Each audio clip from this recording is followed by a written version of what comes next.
Madame la Première ministre, chère Elisabeth, Madame la ministre de la Ruralité, chère Dominique, Monsieur le Président du Sénat, cher Gérard Larcher, Mesdames et Messieurs les parlementaires, Monsieur le Président des Césaires de France, dont l'Assemblée fête cette année ses 50 ans, cher Éric, Monsieur le maire de Vichy, cher Frédéric Aguilera, merci pour votre accueil, pour votre remarquable accueil.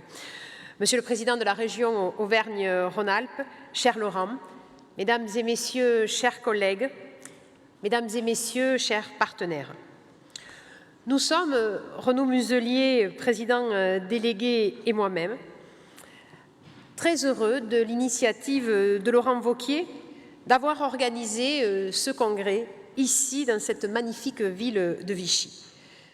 Nous en sommes heureux parce que cela démontre l'attention que les régions portent à tous les territoires, à toutes les villes, villages de leur territoire. Je note ici que cette ville de Vichy a été précurseur en termes d'écologie urbaine, puisque dès 1857, elle a engagé un grand plan d'aménagement de promenades ombragées dans le parc des Sources qui accueille notre congrès. C'est donc depuis cette ville, Madame la Première ministre, que je m'adresse à vous pour vous tendre la main au nom de l'ensemble des 22 présidentes et présidents de région et vous dire notre volonté collective d'être pleinement engagés dans l'équipe France, dans le PAC France. En 2022, il y a eu la réélection de Monsieur le Président de la République, la nomination d'un nouveau gouvernement dont vous avez la responsabilité et qui dispose donc de 5 ans pour agir. Du côté des régions, les exécutifs issus des élections de 2021 sont installés jusqu'en 2028, comme aime le rappeler Renaud Muselier. Une nouvelle relation État-région peut donc s'inscrire dans la durée, sans concurrence politique stérile, et avec la nouvelle configuration du Parlement qui est révélatrice. Nous devons croire, nous voulons croire que cette nouvelle relation pourra s'inscrire dans une nouvelle forme de gouvernance plus partagée, plus partenariale, plus respectueuse, à l'écoute des besoins de nos concitoyens. Objectivement, les premiers signes sont encourageants. Vous avez souhaité, Madame la Première ministre, recevoir l'ensemble des présidents de région à Matignon le 20 juillet dernier, ouvrir 4 chantiers sur lesquels je vais revenir. Le Président de la République a pour la toute première fois reçu Territoires Unis à l'Élysée et je remercie David Lisnard et François Sauvedé d'avoir été présents. Nous avons été reçus il y a 10 jours et il a proposé de nous recevoir 2 fois par an pour des séances de travail. Monsieur le ministre Christophe Béchu multiplie les échanges avec les associations d'élus pour préparer le projet de loi de finances. Saurions-nous enfin entrer dans la République de la confiance que nous appelions de nos vœux pour notre livre blanc des régions? Nous l'espérons toutes et tous, car nous sommes convaincus que face à la complexité du monde, et tout particulièrement par rapport à la situation géopolitique qui a été très cruellement, très douloureusement rappelé par Monsieur l'ambassadeur d'Ukraine, face à la dureté des crises qui touchent nos concitoyens, crise climatique, crise sociale, il n'y a pas de réponse unilatérale qui vaille. La coopération entre les différents niveaux de gouvernance publique est plus que jamais essentielle et la confiance est à la base de cette coopération. La confiance, c'est d'abord et avant tout le respect de la démocratie. Tous les élus détiennent un mandat d'égale valeur. Le mandat des uns ne peut donc pas être écrasé par le mandat des autres, sinon nos concitoyens ne s'y retrouvent plus. C'est à nous, responsables publics, locaux ou nationaux, de trouver les chemins qui nous amèneront à l'intérêt général que nous souhaitons pour la réussite de notre pays, la France. Une bonne manière de trouver ce chemin, c'est de respecter le bon vieux principe de subsidiarité. Pourquoi faire d'en haut ce qui peut être mieux fait au plus près du terrain et de ces réalités vécues tous les jours par nos concitoyens? Et avant même de modifier la Constitution ou d'écrire des lois, la pratique de l'action publique, si elle respecte ces principes simples, respect des mandats et de la subsidiarité, elle peut à ce moment-là fondamentalement déjà changer notre pays et renouveler la démocratie. Voilà quelles sont nos convictions, Madame la Première ministre. Nous sommes au début d'une nouvelle ère où le Parlement a retrouvé un rôle clé et où les élus locaux doivent à présent être considérés comme des acteurs à part entière. Nous sommes prêts. Les régions, nous sommes dans l'équipe France, comme les communes, les intercommunalités, les départements, comme l'ensemble des forces vives du territoire. Et nous pouvons commencer tout de suite à jouer. Quels sont les enjeux? Lors de notre réunion de juillet à Matignon, nous avons ouvert donc 4 chantiers. Nous avons vraiment ensemble défini ces 4 chantiers. Celui de l'emploi, des métiers, des compétences, celui des mobilités, celui de la transition environnementale et climatique, celui, bien sûr, de la souveraineté économique, industrielle, sanitaire, alimentaire, souveraineté des savoirs. Le premier chantier, c'est donc celui de l'emploi, des métiers et des compétences. Oui, parce que nous sommes convaincus que le travail élève. Le travail, c'est fondamental. Le travail, il est émancipateur et nous savons la difficulté dans laquelle se trouvent nos concitoyens lors de périodes de chômage. Le gouvernement a lancé 2 grandes réformes. La réforme du lycée professionnel, annoncée par M. le Président de la République, et la réforme intitulée France Travail. Nous partageons un certain nombre de constats sur le marché du travail, la nature des métiers, les aspirations de nos concitoyens au travail, à sa forme, avec une prise en compte plus globale de sens, de cadre, d'avoir un projet d'équipe, d'avoir un sens dans l'action du travail. Et bien entendu, nous devons nous adapter à cette aspiration sociétale à l'issue de ces confinements. C'est pourquoi nous en avons fait un axe majeur dans notre livre blanc. Si on met de côté la question de l'assurance chômage, qui relève d'un dialogue national entre le gouvernement et les partenaires sociaux, on peut dire que la question se résume en 2 mots. L'accès au métier, d'une part, la capacité des entreprises à recruter les personnes dotées des compétences dont elles ont besoin, d'autre part. Nous soutenons donc cette volonté de réforme. Mais nous avons déjà commencé à y travailler, comme en témoigne l'étude qui a été présentée ce matin par François Bonneau. Pourtant, j'entends ici et là les ministres en charge, voire le président lui-même, évoquer ce chantier sans citer les régions, ou alors comme un maillon parmi d'autres d'une chaîne qui, in fine, devrait rester pilotée par l'État.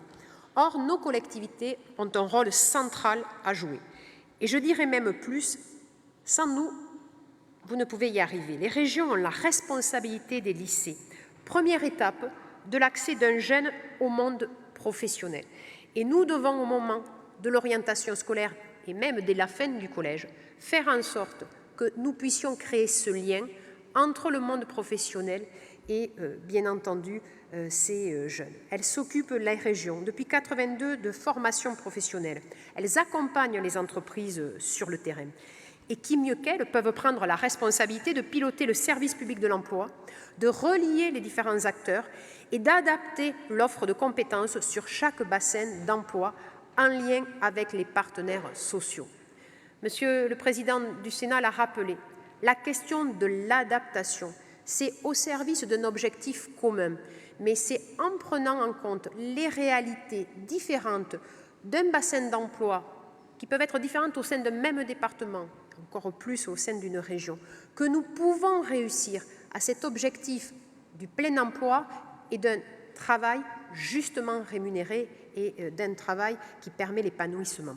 C'est donc une responsabilité politique majeure qui ne peut être confiée à un établissement public comme Pôle emploi, qui n'est qu'une autorité administrative, et ce, quelle que soit la qualité des personnes qui y travaillent, avec un grand dévouement.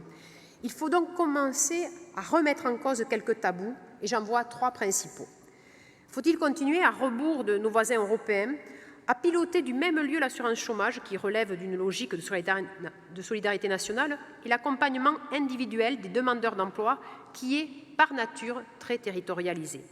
Je n'appelle certainement pas au démantèlement de Pôle emploi, mais à minima, ce qu'on sépare bien le pilotage de ces 2 missions pour ramener, et vous le savez, Madame la Ministre, parce que vous avez, Madame la Première ministre, parce que vous avez beaucoup travaillé en tant que ministre sur ces sujets. Nous devons adapter fortement l'accompagnement des demandeurs d'emploi vers le retour donc à l'emploi. Et cela demande de la souplesse, de la réactivité, de l'adaptation. Faut-il continuer à considérer que les établissements scolaires sont des lieux qui doivent protéger les élèves du monde extérieur? Nous avons le plus grand mal aujourd'hui à mettre en œuvre notre compétence sur l'orientation, car la plupart du temps, les entreprises sont persona non grata. Dans les lycées, je ne parle même pas des collèges. Le Président de la République appelle à renforcer encore l'information et la découverte des métiers. Dès la 5e, a-t-il dit à la Sorbonne. Mais comment faire si ceux qui connaissent les métiers, les chefs d'entreprise, les salariés, ne peuvent pas venir simplement en parler et faire partager la réalité des métiers? Monsieur le Président de la République veut aussi rénover le lycée professionnel. Il en a bien besoin. Commençons donc déjà par l'ouvrir plus directement sur son environnement. Et surtout, arrêtons la concurrence malsaine qui existe en matière de formation professionnelle initiale entre l'apprentissage et le lycée. Il faut accepter de revenir à un minimum de régulation, sinon les lycées professionnels seront phagocytés. Et des initiatives comme dans la région Bourgogne-Franche-Comté ou dans la région Pays de la Loire, eh bien, ces initiatives, elles doivent être développées pour permettre en effet aux lycées professionnels de pleinement s'épanouir. Réussir ce chantier, c'est donc un enjeu fondamental pour l'avenir de notre pays, au plan économique, évidemment, mais aussi pour chacun de nos concitoyens, pour trouver sa place dans le monde du travail et tout simplement au sein de la République. Le deuxième chantier est celui des mobilités. Jean Rodner, il travaille ardemment au sein de la région de France et nous sommes au bord de l'implosion, vous le savez. Avec 45 € par habitant et par an investis sur son réseau, la France fait 3 fois moins bien que l'Allemagne ou la Grande-Bretagne, et je ne parle même pas de la Suisse où nous sommes 10 fois inférieurs à la Suisse. Quand la France prévoit de mettre 2,8 milliards d'euros par an sur 10 ans, l'Allemagne propose 9 milliards, l'Italie 10. Et Jean-Pierre Farandou lui-même chiffre à 100 milliards les besoins à 15 ans. Nous devons avoir un plan d'investissement massif dans les infrastructures ferroviaires. Il en va de la souveraineté de notre pays. De la souveraineté, bien sûr, par rapport au changement climatique, de la souveraineté par rapport à la compétitivité économique de nos entreprises, de la souveraineté également pour relier nos populations. Et cet investissement n'est pas une dette stérile, cet investissement est générateur de richesses et bien entendu de PIB, mais aussi de bien-être pour nos populations. On est donc aujourd'hui, pour l'instant, je dirais, très loin du compte, et la conséquence est que l'état du réseau ne permet plus de faire rouler des trains dans de bonnes conditions ni de rouvrir des lignes. Nous avons partagé ce constat avec l'ensemble des présidentes et des présidents de région, et si nous n'agissons pas dans les 5 prochaines années, dans un volume financier largement décuplé, cela veut dire que d'ici 5 ans, c'est près de la moitié des lignes ferroviaires qui ne pourront plus fonctionner. C'est cela la réalité. Nous devons savoir anticiper. Et je ne méconnais pas, bien sûr, la situation budgétaire de notre pays, mais nous devons porter cet investissement au niveau européen, lancer un grand plan d'investissement européen sur les infrastructures de transport, et la France doit être fer de lance sur ce sujet. C'est absolument indispensable parce que c'est un investissement, je le rappelle, générateur de richesse. Et la richesse, c'est bien sûr le produit intérieur brut, mais c'est aussi la lutte contre le réchauffement climatique, et c'est tout simplement que les populations ne se sentent pas oubliées. Alors, nous devons bien sûr avancer parce que nous avons cette question qui est prégnante et nous devons également revoir le modèle économique du financement parce que aujourd'hui, SNCF Réseau pratique des péages parmi les plus élevés d'Europe qui constituent un véritable frein à l'offre de services. À eux seuls, ces péages représentent 1 milliard d'euros. Et il faut croire dans son pays, il faut croire dans la nécessité de relier gens, comme le font les présidents de région, pour développer l'offre de services sur les lignes ferroviaires, parce que plus nous mettons de trains et plus nos péages augmentent. Et cela, ça veut dire que nous agissons pour la France dans l'équipe France. Et donc c'est tout cela qu'il faut mettre en œuvre. Nous devons donc également, avec ce choc de l'offre, un effort majeur donc, sur ces infrastructures. Nous devons aussi avoir une action très forte sur une politique tarifaire attractive. L'Allemagne l'a fait. L'Allemagne l'a fait, les résultats sont puissants. Trafic en hausse, réduction de la circulation automobile, des millions de tonnes de CO2 en moins et une atténuation des effets de l'inflation pour nos concitoyens dans leur trajet du quotidien. Depuis le 1er septembre, l'Espagne le fait dans un rayon environ de 40 km autour des grandes villes. Nous devons travailler sur cette question des transports en commun sur les territoires denses.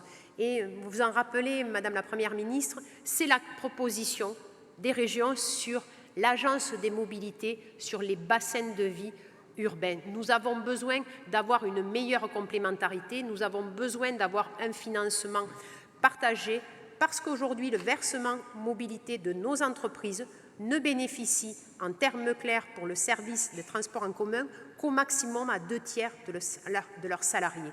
C'est une question de justice fiscale, c'est une question de réchauffement climatique.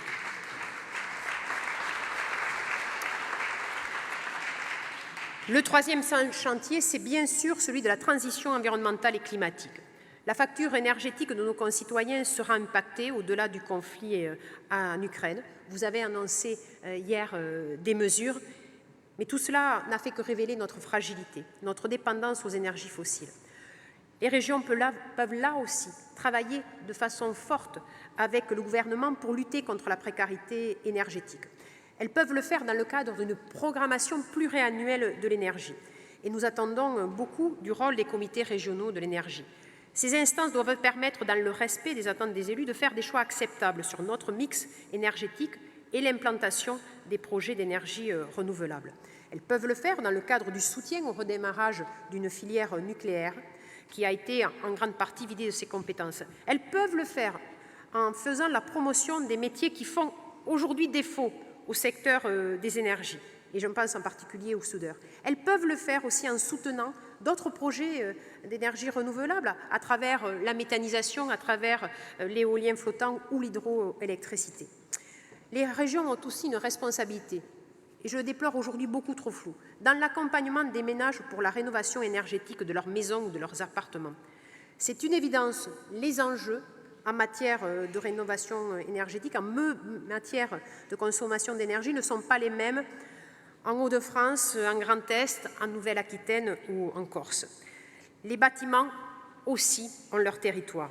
Laissez-nous gérer le dispositif MaPrimeRénov'. Laissez-nous la responsabilité de faire en sorte que chacun de nos concitoyens puisse avoir accès à un service public d'accompagnement simple et efficace. Et dans ce cadre, nous pourrons former des professionnels et structurer une véritable filière. Laissez-nous développer des mécanismes financiers d'avance ou de garantie, parce que les subventions existent, bien entendu, de l'État, nos collectivités locales les complètent, mais pour les ménages les plus modestes, faire même l'avance des travaux n'est pas supportable. Et donc, nous devons également travailler sur ces dispositifs d'avance. Les régions peuvent le faire, et pour certaines, elles le font déjà. Enfin, nous pouvons conquérir à la sobriété énergétique sans miser sur la décroissance. Nous pouvons le faire par l'éducation et la sensibilisation sur les gestes du quotidien. Nous pouvons le faire avec nos agriculteurs, en faisant évoluer le modèle alimentaire, en sachant reconnaître les efforts extraordinaires qu'ils ont faits ces dernières années et où nous allons continuer à les accompagner de façon forte. Nous pouvons le faire aussi en coordonnant le déploiement homogène du réseau des bornes de recharge pour véhicules électriques. Et cela, ce ne sont que quelques exemples. Oui, nous voulons une croissance en conscience et une croissance qui puisse irriguer l'ensemble des territoires.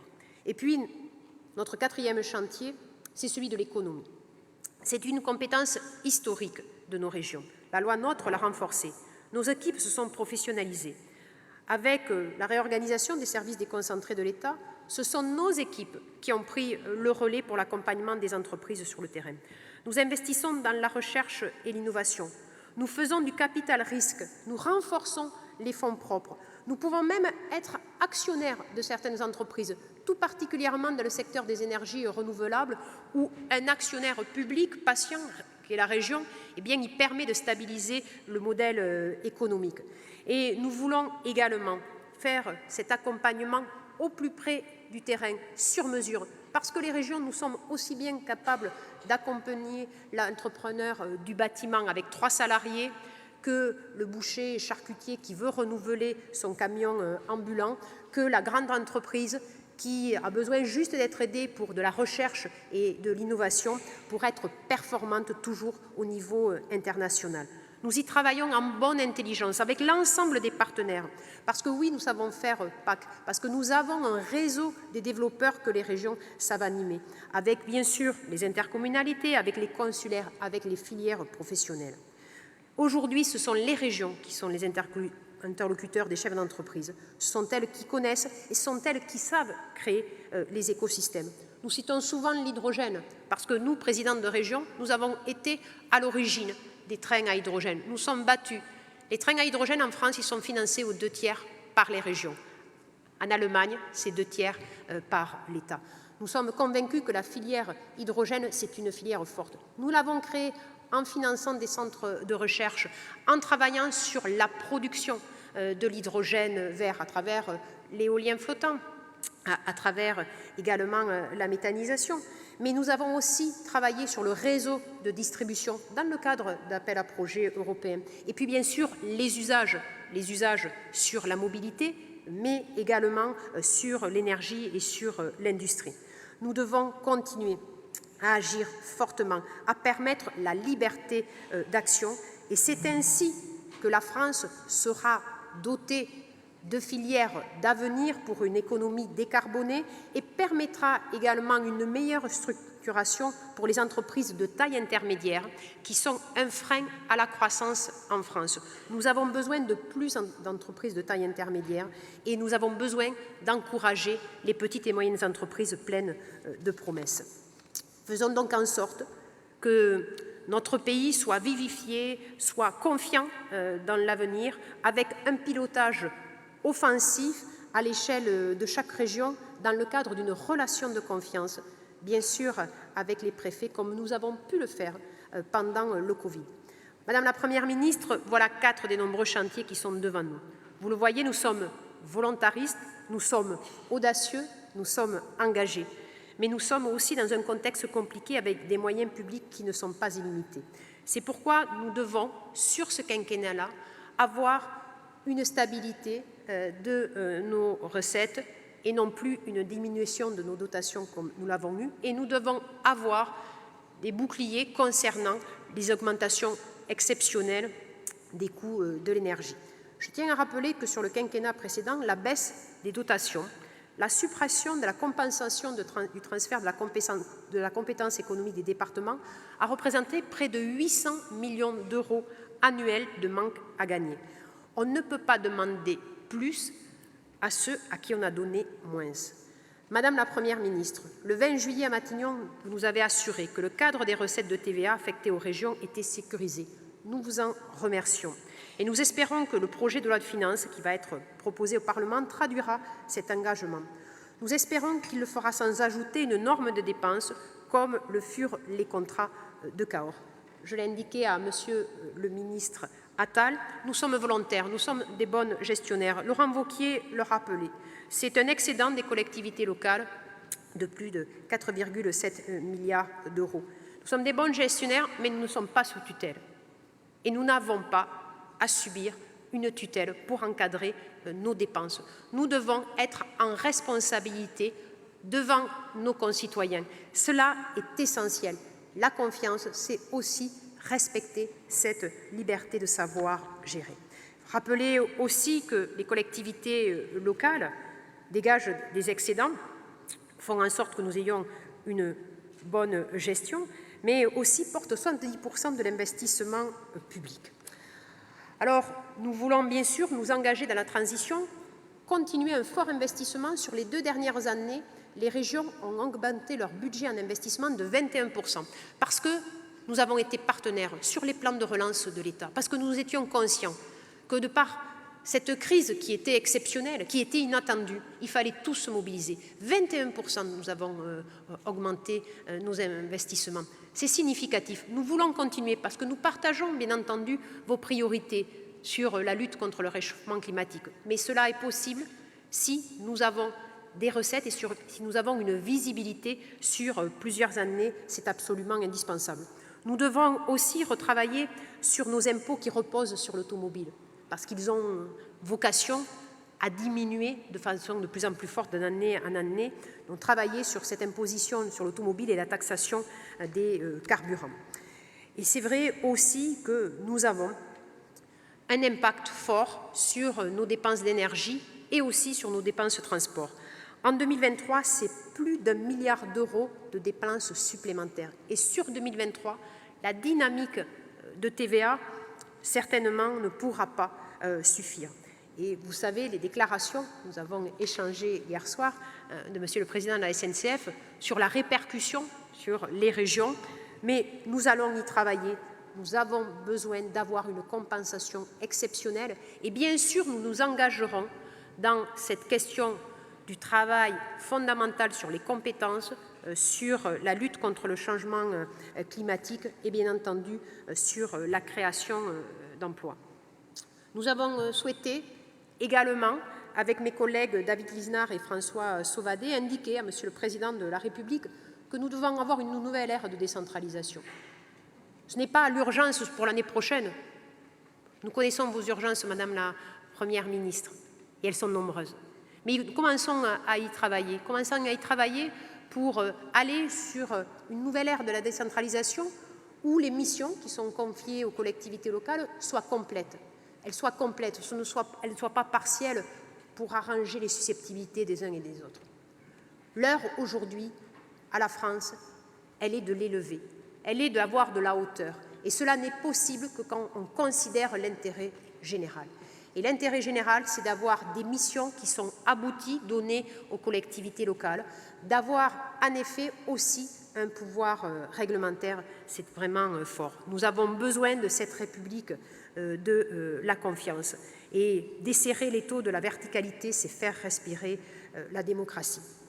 Nous devons avoir une véritable autonomie d'action des collectivités locales. Et je voudrais faire un éclairage particulier sur l'attachement que nous avons à la République une et indivisible, bien entendu. Mais nous avons besoin d'une autonomie d'action des collectivités locales parce que nous devons trouver un espace particulier pour nos amis corses qui revendiquent, et c'est légitime, une autonomie de plein droit et de plein exercice dans la République. La Corse, c'est une île marquée par une histoire et une culture spécifiques que je connais fort bien. Et nous devons aussi trouver une place pour les régions et les collectivités d'outre-mer, si différentes les unes des autres, mais qui portent haut les couleurs de la France. L'écrivain Patrick Chamoiseau le disait si bien dans un texte qu'il a écrit dans Le Monde il y a quelques jours, qui relayait l'appel de Fort-de-France.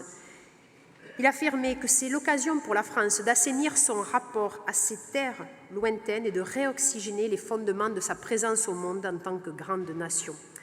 Oui, en effet, il faut étendre l'imaginaire politique par la responsabilisation de ces territoires d'outre-mer et non pas par le simple concept de responsabilité, parce que nous devons prendre en compte la situation sociale extrêmement tendue. Nous devons prendre en compte la richesse de ces territoires. Et dans ce peuple, nous devons lui donner la fierté, parce que la France, c'est reconnaître les talents et la France, c'est aider aussi dans les difficultés. Alors oui, bien entendu, c'est un exemple sur la Guadeloupe, cher Harry, où nous devons retravailler complètement sur l'organisation du système de l'eau, parce que cette ressource première, elle doit être partagée et nous devons avoir une organisation efficace et là aussi une action de l'État en moyens budgétaires largement augmentés. Nous devons rappeler que ces territoires, ils sont fondamentaux aussi pour notre souveraineté. La France, c'est la deuxième puissance maritime au monde.